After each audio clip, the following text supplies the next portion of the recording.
Alright. Can't you just hint at it? Can you?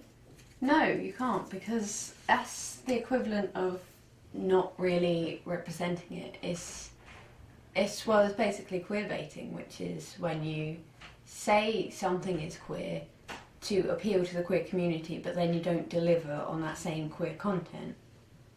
Yeah. And how would you even hint at something?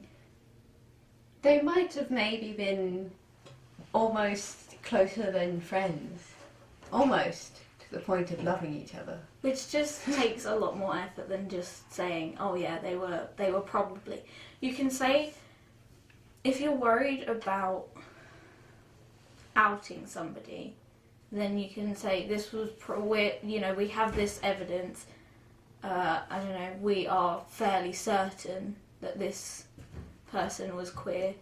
We do have evidence this person is queer, and you're just going to have to deal with it because that's just how it is.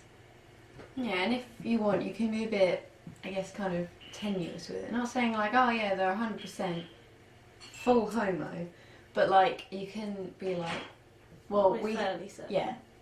Yeah.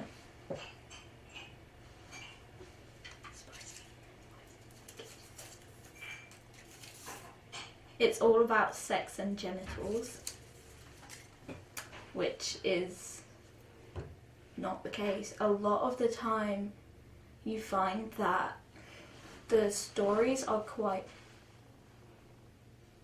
personal.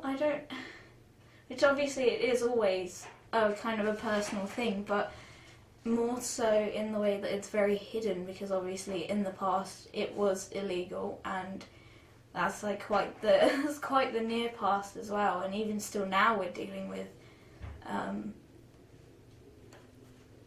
situations where it's not still accepted, and you'll find that they like, if somebody's written a diary entry, they won't be like, oh yes, his penis was amazing, and it's very much not about sex all the time. It's not about genitals all the time. It's the emotional bond more than anything else is what you find.